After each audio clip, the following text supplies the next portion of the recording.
Hi, I'm here at the theater to watch Joker. Camera ready. Quiet on the set. Stand by. Stand by, camera one. Stand by to mic and cue. 3, 2, 1. I went to see Joker, directed by Todd Phillips and starring Joaquin Phoenix, Robert De Niro, and Zazie Beetz. The movie is an origin story about how a man named Arthur became the most ruthless villain in the Batman saga. Until the very end, Arthur tries to deal with his severe depression and incapacitating mental illness. It didn't help that as part of his mental illness, he'd laugh uncontrollably at random, inappropriate moments.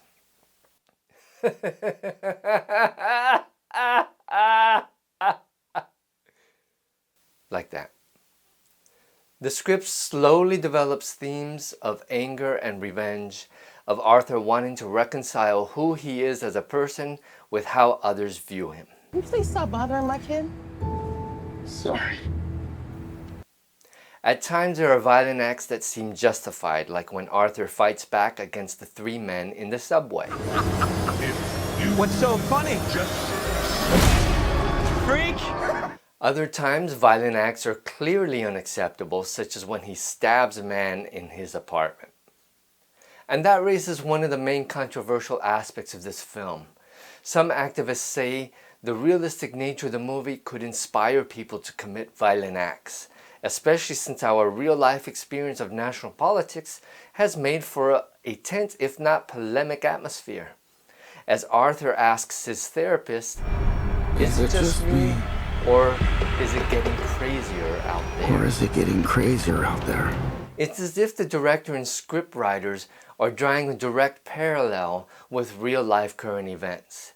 At least that's how I interpret the film. In terms of technical elements, nothing was lacking. Audio was excellent and very creative, bringing in just the right music or sound effect, but not overdoing it. The color grading was fantastic. The movie had an overall blue-green hue and dark exposure with high contrast. That dark feeling was masterfully contrasted with sunny or bright scenes, such as when Arthur was in a hospital room performing for children. And when Arthur wore his red suit as the Joker, the colorist increased the saturation to emphasize his clothing color.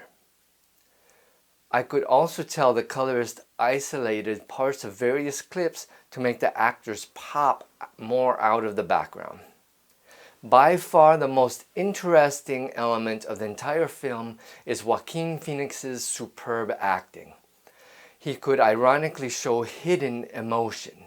When I was a little boy and told people I was going to be a comedian, everyone laughed at me. Well, no one's laughing now. You can say that again, pal.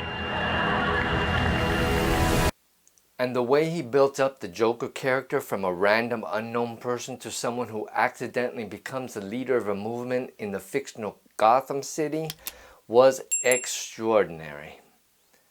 Particularly, I appreciated little mannerisms, like when he was adjusting his shoes and the cameraman got a shot of his back arching in a very unusual way. It made me feel uncomfortable, as if I was actually there in the scene. Joaquin's portrayal of Arthur was quite believable, not an easy feat.